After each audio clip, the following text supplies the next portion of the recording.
Hi everyone, thanks for tuning in to NDR. Today we're going to be talking about video equipment. Now, for several months I've been thinking about upgrading the kit that I use to film my videos, which consists mainly of a Sony RX10 III, as well as a GoPro and the DJI Osmo Pocket for my B-roll shots. It took quite a while and a lot of research for me to really figure out what I'm looking for in the perfect prosumer camera setup, or maybe even closer to a professional camera setup, just because there are so many different options available on the market. It really is inundated. There's no single best solution. There's no single optimal solution.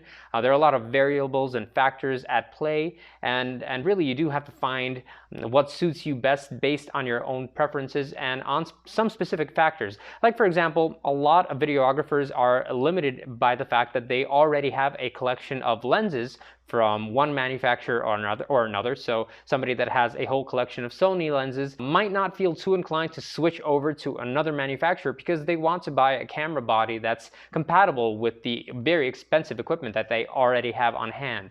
Now, in my particular situation, that wasn't really an issue for a very simple reason. The camera that I've been using, the RX10 III, it's basically a point and shoot camera. Although it looks very massive from the outside and it looks like it has a removable lens, a swappable lens, it's actually a fixed lens system. It is a very interesting device and a very capable device because it has an extremely variable focal length, and it really allows me a lot of freedom in the sense that I can zoom into my subjects almost infinitely, and I can capture some really tight and close shots with a lot of bokeh, and I can also use it for relatively wide shots, and just in general, it's a great camera. It's a great camera to run and gun, especially if you're using it for family scenarios, if you're using it to shoot family videos. I find that it's a lot more capable than a lot of the handycam alternatives, and it gives you a lot more freedom in the sense that besides shooting videos, you can also take very, very amazing photos once you get accustomed to the camera. That being said, it is limited in the quality of the video that you can get. I feel that I've sort of begun to outgrow the RX10 III, and again, that's why I decided to spring for a more professional solution. Now, after doing my research, I ended up stopping on the Nikon Z6. Now, the Z6 and the Z7 are both interesting cameras, but the Z7 has that 48 megapixel sensor, which is more geared towards photography, whereas again, my main interest is video. I shoot a lot of videos. I have a huge family archive that's about 20 terabytes large on my home server. So while I do also take photos with my cameras, I find that their video characteristics, at least for now, are a lot more important to me.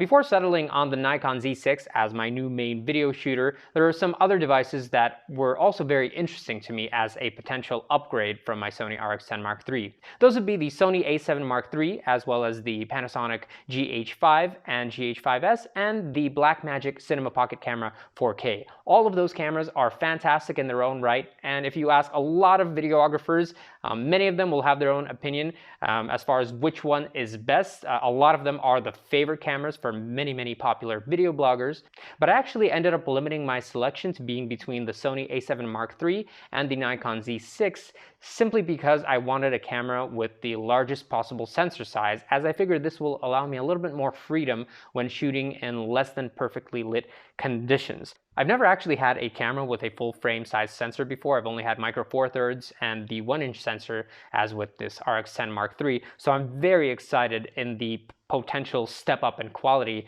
that this camera could provide if I use it correctly. So in a lot of ways, these coming few weeks are going to be uncharted territory for me as I begin to shoot video with this new camera. And that's mainly because, well, I'm not biased against Sony or Nikon. I love my current camera and I think that it shoots great video as it is. But then again, I've heard so many good things about the Z6 that I'm really expecting it to shine, especially when compared against my now 2-year-old camera.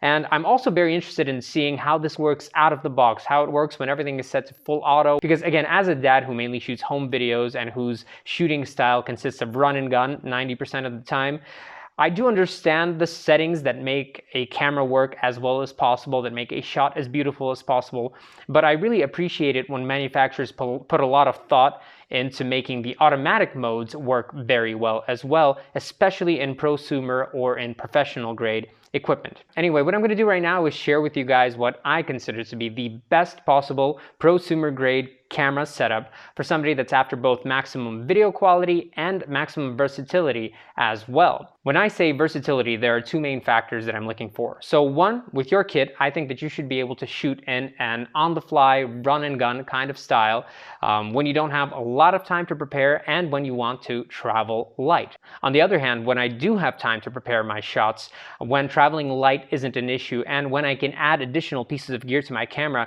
to improve my overall picture quality, that's also fantastic, and that would make my setup truly versatile. And taking all of those factors into consideration is what led me to purchase the gear you see in front of me now. At the heart of my kit, once again, is the Nikon Z6, which shoots fantastic 4K video, but what really won me over with this camera is the fact that it doesn't crop in even when shooting 4K 30. And when I'm traveling light, I'm going to couple this with my Rode VideoMic Pro Plus microphone, as well as with this Manfrotto X Pro Monopod Plus video kit, which is light enough and easy enough to carry around with me, while also allowing me to frame out my shots and to stabilize my video to a certain extent. Now, when I'm aiming for maximum video quality, the setup is going to be slightly different. I'm actually going to attach this Ninja 5 recorder from Atomos to my Nikon Z6. Which is great in a lot of ways. It allows me to record 4K HDR 420 for maximum dynamic range, for maximum contrast out of this camera. It will also allow me to record to SSDs in lieu of the memory cards that the Nikon Z6 uses. And it will also allow me to actually see what the camera is recording when I'm facing the camera like I'm doing right now, because the Nikon Z6, like a lot of other cameras on the market, does not have a flip out screen. And in order to make sure that I have the most buttery smooth footage possible, I also purchased the Crane 3 Lab stabilizing gimbal from Zhiyun. And the reason that I picked this over the Ronin S from DJI or over the Moza Air 2, for example, is simply because I like the form factor a little bit more than those two aforementioned gimbals, and also the fact that this is the newest unit to hit the market. So this is just brand new. It's only really become commercially available these last 2 weeks. All right, so I still want to have time at the end of this video to show you guys what the quality looks like out of this camera. So very quickly, let's get through the unboxing, because everybody likes a good unboxing video. And I think we'll start with the least interesting items first. Let me set this aside for now. And also these little small rig accessories. I've heard the greatest things about small rig in general, but the build quality on them is so fantastic. I think I'll talk about that a little bit later. Let's set aside, a little bit sticky, set aside all this gear, and let's look at this Manfrotto monopod.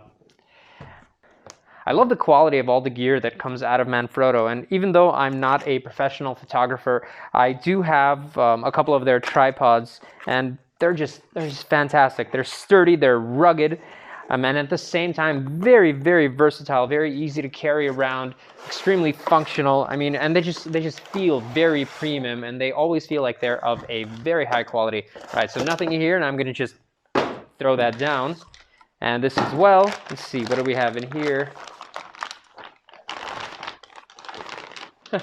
What a beautiful selfie stick. All right, there are some additional little features that are left in that bag, but I don't need that for now.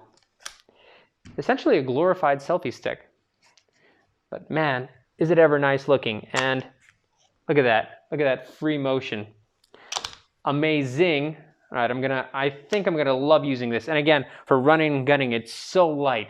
It's so light, and I think it's gonna just perfectly balance out the Z6 when I don't feel like attaching the Ninja 5, and when attaching any other external gear to the camera. When just running with the camera and this monopod, it's going to be a great experience, again, when I'm traveling light. All right, next up we have the VideoMic Pro from Rode. I am a big fan of Rode microphones in general, and I've been loving the AI1 kit that I have in the acoustic booth. If you've watched that video, you know what I'm talking about. My wife and I have recorded a couple of songs in there, and the audio quality of that microphone is just excellent. Now, I'm not going to dwell too long in this microphone. Obviously, acoustically speaking, it has fantastic characteristics, but it also has this excellent mounting system from Ricotta, the lyre mounting system, which should minimize any vibrations going to the camera, either from my hands or through the gimbal. It also has an auto on and shut off system. And it also comes with this removable rechargeable lithium-ion battery, and if this ever runs out on you, you can just buy some AAA batteries and put them in this thing as well. So again, versatility. Moving on, I think we'll just probably cover the main attraction here at this point, which is the Nikon Z6. If you've noticed, I didn't get the kit that has a kit lens inside, so this is just the body of the camera itself. And the reason for that is that one of my relatives is actually a big Nikon fan, and I managed to talk them into giving me this lens to use. It's a variable focal length lens, 24 to 70 millimeters, 2.8 f-stop lens, so this is more than capable enough for my needs, at least. And maybe later on down the line I'll buy a Z-mount lens, but right now there are only like 3 on the market, and none of them just really appealed to me enough to invest $1,000 extra in getting one of those lenses. So again, we'll see down the line. Now inside of the box, you do have this XQD memory card, which is great. It's not going to last you too long considering just how much space 4K 30 takes up. But then again, that's exactly why I got the Ninja 5. And again, we'll talk about that later. Besides the memory card, you also have this FTZ adapter, which is excellent, and it's going to really come in handy with the lens that I have. And again, if in the future I want to upgrade the selection of lenses that I have, and I still find that the Z-mount lenses are less than perfect, well, I can stick to buying F-mount lenses, I guess, if nothing else catches my eye. So it's nice that this adapter is included in the box. All right, moving on to the camera itself. This really is the main attraction here. Let me place this down. I've been dreaming of this moment for a while. Man, just imagining right now the fantastic photos that I'm going to take of my kids with this, especially the night shots, which I've never been able to take with my RX10 Mark III, unless you have the opportunity to place it on a really stable tripod and get those really long exposure photos. It's not the best camera for nighttime photography. All right, let's take a look at this Z6. What a beautiful camera. And I like this really deep cutout for the hand grip. It feels so comfortable to hold in hand. I've actually held a Sony A7 Mark III, and that didn't feel quite as nice from an ergonomic standpoint. This is just such an excellent camera. Just holding it feels fantastic. I love all the ports on here. And these hatches, these access hatches, are actually removable. So if you don't want this flailing about when you're filming, when you have a lot of gear attached to your camera, then these are not going to be an issue for you. Like I said, just a beautiful camera all around. It's weather sealed, and it has that huge Z mount with the full frame sensor inside. All right, let's take a look at that. Isn't that gorgeous? Just really fantastic technology. I am so looking forward to mounting my lens on here and actually putting this camera through its paces. And what else do you have inside of the box? You have some cables, a USB-C cable, you have a strap, you have the charging unit, which is great. It's always a good thing when the camera manufacturer includes a charging unit in the box. I'm looking at you, Sony, with your A7 Mark III. And you have one battery. All right, so it's a fairly standard kit, really nothing out of the ordinary in here. I'm gonna set this aside for now. Moving on to the Ninja 5. Now, I've used my share of different cameras over the years, but I have actually never used an external video recorder before, and just all the great reviews that I've read about the Ninja 5, as well as listening to all the professional video bloggers on YouTube talking about what a huge step up in terms of, again, versatility and quality you get with external recorders is really what made me bite the bullet and pay the hefty premium that I needed to pay in order to purchase this external recorder. So let's see, let's try to open this up. I'm really hoping that it pays off. But again, if for nothing else, I'm already going to be happy with the fact that I can actually flip the screen around, because even right now as I'm filming on my RX10 Mark III, I can't actually see what's going on. If the camera is not filming me, I would have no idea that that's the case. All right, so let's open this up. Okay, so you're instantly greeted with the external recorder itself, the Ninja 5 itself. And it is a relatively large unit, not unlike the smart controller from DJI, which I reviewed a couple of weeks back. And there you have those two HDMI ports, one for in and one for out. The ports for connecting your SSD as well as for connecting your battery. So it feels very sturdy. It's made out of some sort of light metal material, maybe like magnesium or aluminum, something like that. It's very light. And you have the heat sink over here, the copper heat sink, which is just visible through this grill. And you do also have these two mounting ports, both on the top and on the bottom of the Ninja 5. These are 1/4 inch mounting holes for your tripod or your gimbal, what have you. All right, pulling out this separator, this divider, we have the very small, strangely enough, very tiny instruction manual for something that's supposed to be as complicated to use as external recorders are supposed to be. This is very, very tiny. All right, and what else do we have inside of the box? This looks like a charger to me, and a battery eliminator adapter if you're going to be using your Ninja 5 indoors, for example, when you have access to an outlet and you don't want to be burning through batteries. It's also pretty good that they included that inside of the kits. Other than that, well, everything else you have to purchase separately, and I have already purchased a couple of SSDs for this system, and I do actually have some batteries left over from previous Sony cameras. Let's see if this will fit on here, and if this will allow us to use the system. All right, this battery may be a little bit too big for the Ninja 5. Oh, there we go, it booted just fine without any issues. Look at that screen. Isn't that gorgeous? That is such a bright and clear screen. Wow, fantastic. I can already imagine video quality coming. Okay, you know what? I'm not going to get too much ahead of myself. We'll come back to this a little bit later. All right, setting this aside for now. All right, really the last thing that I need to cover today, and my table is just littered with fantastic technology. I feel just like a kid in a candy store right now, to be honest with you guys. Really, the last thing that I'm going to cover is the Crane 3 from Zhiyun. I have to move some stuff aside. There's just no space left on the table. Too much gear. All right, I moved that to the side now. Okay, where's my knife? My trusty little Swiss Army knife, always coming in handy. Slice this open. All right, oh, there are two more. And 1 and 2. All right, so, okay, so it's a box inside of a box, which is always a very, very interesting prospect.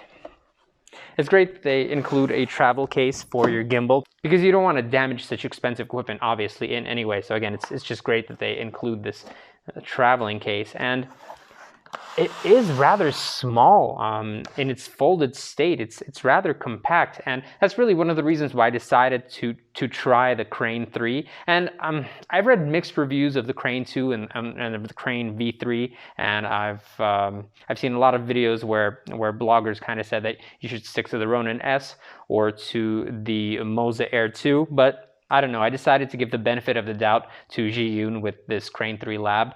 If it actually lives up to everything that they say it will, then I'm sure that this is going to be an amazing gimbal. And it looks fantastic. Again, it folds to a very compact state. And look at that, it's, unlike some other gimbals, it's actually very easy to put back in the box when you've taken it out for the first time. It does have these lockout switches on all three axes, so you can go ahead and, okay, set that free.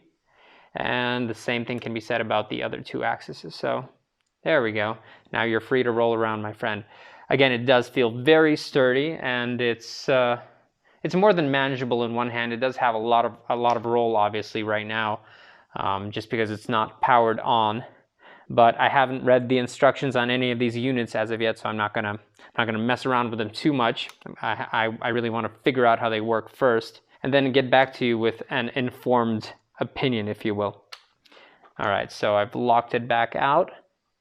Really a high quality unit. Again, if you judge simply by build quality, which is something that I like to do a lot. I tend to judge a book by its cover, very sadly. I know you're not supposed to do it, but I can't help but feel that as far as technology is concerned, the way that something looks and the way that it generally feels in hand tends to reflect the way that it functions long term as well. I know that's not always the case, but I found that in my personal experience, that does tend to be the case in a lot of situations. So inside of the kit, again, you have the Crane 3 itself. You have this little monopod / tripod that doubles as a secondary grip or a secondary handle. And like I said before, I like the ergonomics of this unit itself. I like the fact that there are several angles that you could hold the gimbal at, depending on what kind of shot you're looking to get. And you're not going to have, again, any issues with hand placement. You're not going to have any issues with grip or with controlling the device.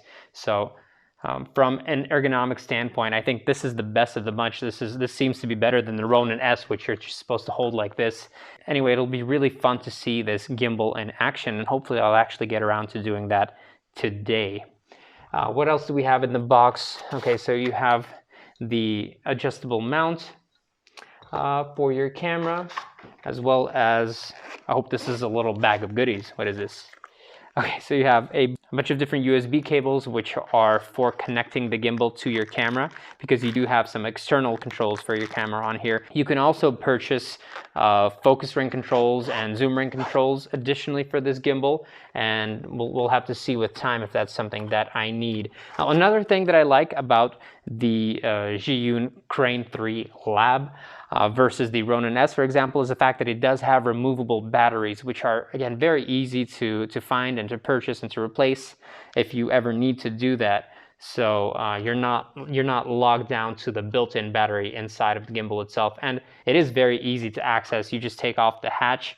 There's a very simple lockout switch over here, and you slide the batteries in and you're good to go. So again, from the standpoint of somebody that's on the run, of somebody that needs to very quickly get their shots, very quickly organize themselves, and get all their equipment ready, I just think that the Crane 3 Lab is one of the most optimal gimbals on the market today. And in order to actually mount the external monitor and some of the other accessories that I plan to add to this gimbal in the future, I've purchased a couple of different mounting options from SmallRig. So I have this 25cm magic arm, which is, again, just a very, very universal, very versatile solution for mounting just about any kind of accessory to your gimbal. In addition to the magic arm, I also have this nearly universally adjustable mounting arm, again, which will work both for the Ninja 5. Let's see if I can find it where I have it on the table. Oh, here it is. So this will work perfectly for the Ninja 5 and for getting it installed on my Crane 3 in just about any position that I'd like. And what's great about this this gimbal as well is that it has several mounting points for any additional accessories. Again, which is very good as far as versatility is concerned. You can get your equipment in the perfect position for your shots, regardless of how you plan to use the gimbal. So just very nice gear overall.